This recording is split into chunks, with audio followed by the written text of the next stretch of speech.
Hello welcome to our channel VN கிரியேட்டிவிட்டீஸ்.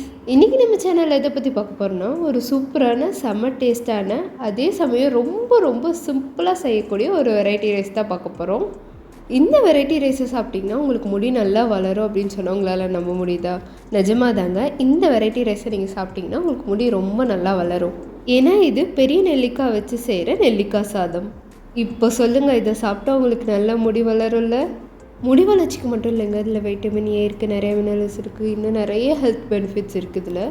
இதை நீங்கள் lunch box கொடுத்தீங்கன்னா ஹெல்த்தாக வச்சு ஒரு டிஃப்ரெண்ட்டான வெரைட்டி ரைஸும் வச்சு அண்ட் இது டேஸ்ட்டும் சூப்பராக இருக்குங்க.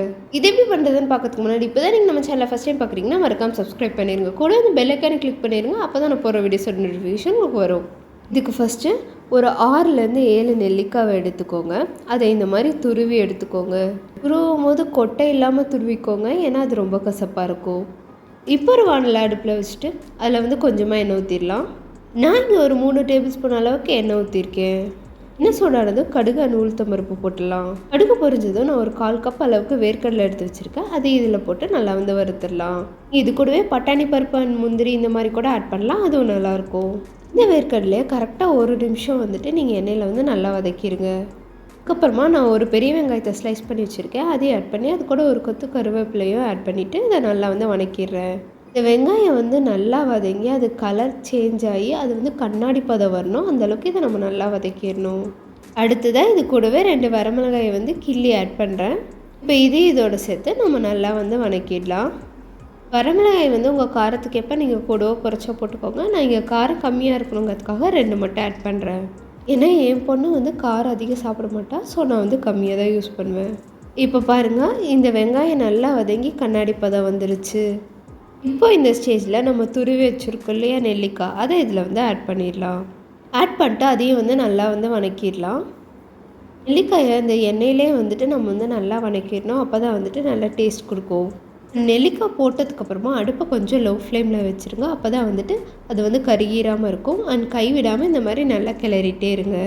நெல்லிக்காயை இந்த மாதிரி ஒரு 2 நிமிஷம் நல்லா வதக்கினதுக்கப்புறமா இந்த மாதிரி அது நல்லா சுருண்டு வரும்.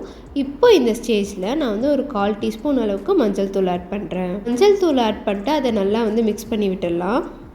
நம்ம குட்டீஸ்கிட்ட போய் நெல்லிக்காய் சாப்பிட்டு கண்ணுக்கு நல்லது, முடிக்கு நல்லது அப்படின்னு நம்ம சொன்னோன்னா கண்டிப்பாக அவங்க சாப்பிடவே மாட்டாங்க. ஆனால் அதே இந்த மாதிரி நீங்கள் ஒரு வெரைட்டி ரைஸ் செஞ்சு கொடுத்தீங்கன்னா நல்லா சாப்பிடுவாங்க. இதில் ஒரு 1/2 டீஸ்பூன் அளவுக்கு உப்பு சேர்த்து அதை நல்லா மிக்ஸ் பண்ணி விட்டுடலாம். இப்போ இதை கிளறும் போது பார்க்க மாங்காய் சாதம் மாதிரியே இருக்குல்ல? பார்க்க மட்டும் இல்லைங்க, இது டேஸ்ட்டுமே அப்படி தான் இருந்தது. என் பொண்ணுக்கு மாங்காய் சாதம், லெமன் சாதம் இதெல்லாம் ரொம்ப பிடிக்கும். ஸோ இதையும் அது மாதிரி நினச்சி சாப்பிட்டா. இப்போ இதில் நம்ம வடித்து வச்ச சாதத்தை ஆட் பண்ணிடலாம். நான் இதுக்கு நார்மல் பொன்னி அரிசி தான் யூஸ் பண்ணுறேன். இதுக்கு சாதம் நல்லா உதிரி உதிரியாக இருக்கணும், அப்போ தான் நல்லாயிருக்கும். இப்போ இதில் ஒரு 1லேருந்து 2 டீஸ்பூன் அளவுக்கு நல்லெண்ணெய் ஆட் பண்ணிக்கலாம். கூடவே இந்த சாதத்துக்கு தேவையான அளவு உப்பு சேர்த்து நல்லா மிக்ஸ் பண்ணி விட்டுடலாம். கிளறும் போது நல்லா அடியிலேருந்து எடுத்து கிளறுங்க, அப்போ தான் சாதம் நல்லா மிக்ஸ் ஆகும். கிளறும் போது சாதம் உடஞ்சிடாமல் பார்த்துக்கோங்க. ஃபுல்லாக நல்லா மிக்ஸ் ஆகிற வரல நல்லா கிளறி விட்டுடலாம். இதை இப்போ பாருங்கள், இது நல்லா மிக்ஸ் ஆகிடுச்சு. இப்போ இது நீங்கள் எடுத்து பார்த்து உப்பு செக் பண்ணி பாருங்கள். உங்களுக்கு உப்பு தேவைப்பட்டால் போட்டுக்கோங்க. ஒருவேளை உங்களுக்கு உப்பு அதிகமாகிடுச்சுன்னா இன்னும் கொஞ்சம் சாதமும் நல்லெண்ணெயும் போட்டு கலந்துட்டிங்கன்னா உப்பு கம்மியாயிடும்.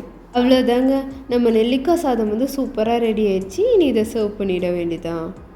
இந்த மாதிரி வெயில் நேரத்தில் உடம்புக்கு குளிர்ச்சியாக சாப்பிட்றது ரொம்ப நல்லது. பெரிய நெல்லிக்காய் உடம்புக்கு ரொம்பவே குளிர்ச்சியானதுங்க. அது நிறைய பேர் இப்போ ஜூஸாக போட்டு அடித்து குடிச்சிட்ருக்காங்க. ஆனால் நம்ம குழந்தைங்கிட்ட ஜூஸாக கொடுத்தா குடிப்பாங்களா? கண்டிப்பாக குடிக்க மாட்டாங்க.